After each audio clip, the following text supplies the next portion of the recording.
Terima kasih Anda masih bersama kami di Sapa Indonesia Malam dan kita masih membahas soal uji materi atau judicial review yang diajukan oleh Dr. Tifa, Bung Rismon dan Bung Roy ke Mahkamah Konstitusi.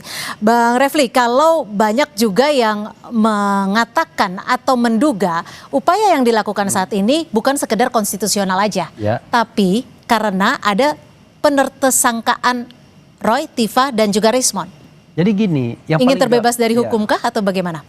Kalau mau terbebas dari hukum sudah pasti. Kan begini, kami beranggapan bahwa penersangkaan itu tidak justified. Melanggar undang-undang, bahkan melanggar hak asasi manusia.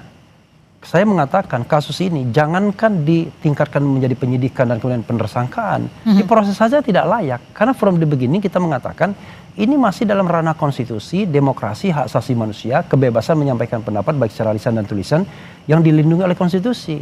Karena itu saya sebagai lawyernya tidak rela mereka ditersangkakan dengan pasal-pasal buatan seperti ini. Nah karena itu kita berusaha menggunakan segala cara, saluran untuk meminta perhatian. Tidak hanya penyidik tetapi seluruh rakyat Indonesia dan juga penguasa.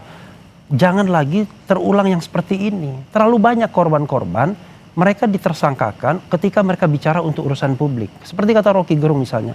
Apa salahnya seorang warga negara bertanya kepada kepala negaranya. Kepala negara itu kan anak buahnya warga negara, rakyat. Bertanya, ijazah yang kau pakai itu asli atau tidak? Bahasanya begitu. Kan dia tidak lagi menjadi kepala negara. Tetapi jangan lupa, pertanyaan ini sudah diajukan 3-4 tahun yang lalu. Ini kan buntut dari ini semua kan. Nah karena itulah kita tidak rela orang dikriminalkan. Kami menganggap ini kriminalisasi, ditersangkakan. Jadi bukan soal gagah-gagahan. Kalau untuk pembuktian ijazah itu asli atau tidak, ada CLS citizen lawsuit di Solo sana. Apakah berani Pak Jokowi masuk ke arena sana untuk pembuktian ijazah? Karena sudah dalam proses pembuktian di sana. Kalau di sini tidak. Ini adalah kriminalisasi pemidanaan. Yang dicari adalah pasal-pasal tentang pencemaran nama baik, pasal fitnah, pasal ujaran kebencian, pasal ngedit dokumen dan lain sebagainya. Sehingga yang terjadi adalah nanti akan dibelokkan bukan pembuktian ijazah itu asli atau tidak karena memang bukan forumnya, tetapi hakim dan jaksa sibuk mencari-cari kesalahan dari TRR ini, Tifa, Roy dan Rismon. Karena itu menurut saya kita minta perhatian semua komponen. Makanya kita tidak hanya ke MK, tapi juga ke Komnas HAM, ke Komisi 3 DPR. Karena kalau kita hanya mengandalkan polisi atau penyidik yang diduga masih sangat kuat kaitannya dengan kekuatan Solo, maka orang mengatakannya parcok geng Solo dan lain sebagainya, maka akan berat bagi kita kemudian untuk melihat adanya fairness, adanya equal treatment dalam proses penegakan hukum kasus ini. Udah ada jawaban dari Komisi 3? Ada respon tidak?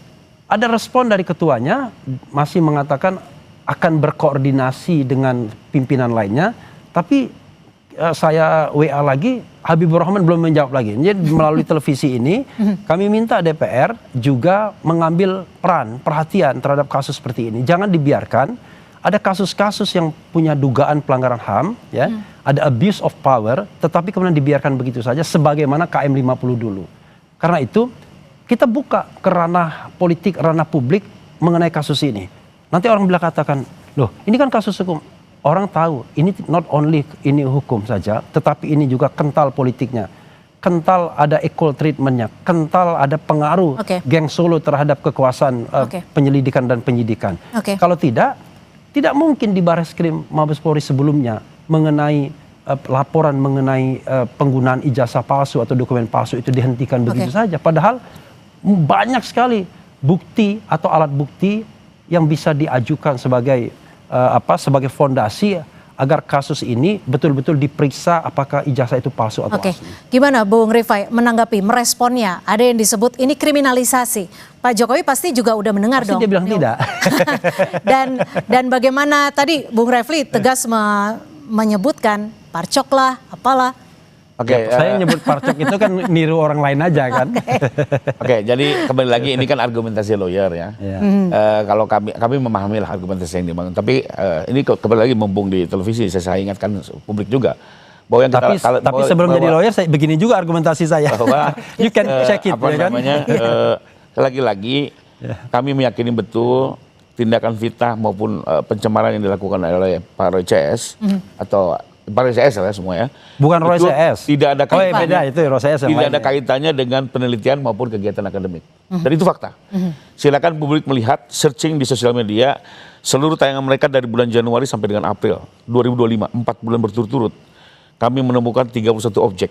Mereka memfitnah, menghina Pak Jokowi, menyatakan ijazah palsu, Tapi menggunakan sebelum ijazah palsu. memfitnah dan tidak ada menghina satu- Pak tidak Jokowi ada kan satu- permintaannya jelas.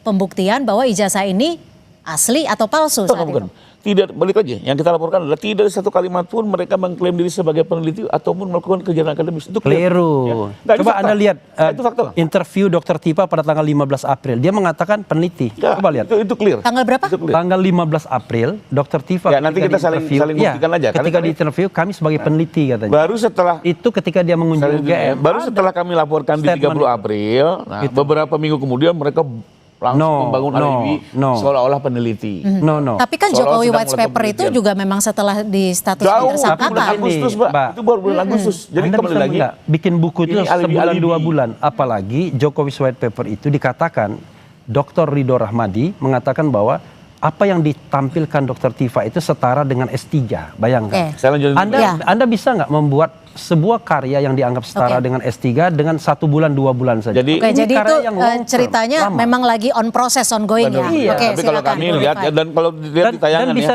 ya, kalau dicek. betul akademis, mana mungkin Nusa Kambangkan Jokowi, asingkan Jokowi, 1 miliar % palsu. Itu kan kalimat-kalimat yang jauh dari Nah, kalimat kita harus akademis. membedakan Ya. Itu satu. Jadi kami Bentar, melihat Bu ini Refli. semua Komunikasi dan argumentasi yang aksi. dibangun untuk membingungkan publik bahwa seolah-olah penelitian. Dan kami paham lah itu gaya-gaya pengacara selalu seperti itu. Cuma saya sendiri yakin baik polisi, jaksa, hakim tidak akan Bukan terkecoh. pengacara saat itu, bukan Bung pengacara Roy, saat Dr. itu. Tifa, dan Rismon. Enggak, dia akan tetap melihat semua lawyer akan membangun alibi. Ini yang membangun alibi pertama kali lawyernya loh. Menyatakan di Lawyer media, yang ya. mana? Ya nanti lihat lah di tayangan. Abang belum masuk waktu itu. Nah dari situ masuk. Bung Refli belum join ya? Dan saya tanggapi. Ini alibi murahan yang udah sering terjadi kok yang seperti ini. Tapi saya yakin juga hakim tidak akan terkecoh.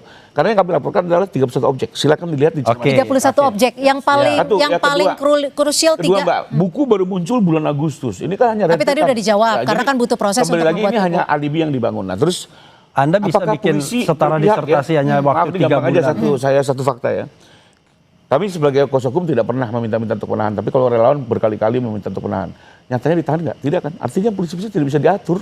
Bukan nggak bisa diatur. Polisi itu Karena kasusnya dikontrol oleh Solo lemah menurut saya soalnya. terlalu berlebihan. Nah, soal kasus lemah tidak lemah, biarkan nanti di persidangan. Apalagi di pasal 312 maupun di pasal 434 KUHP baru, lebih kurang gini Mbak. Dalam konteks delik penghinaan atau fitnah, si tertuduh bisa dia membuktikan kebenaran tuduhannya. Kedua, dia bisa terbebas karena alasan pembelaan diri ataupun terbebas karena kepentingan umum. Tapi ini semua hanya bisa diuji oleh hakim. Jadi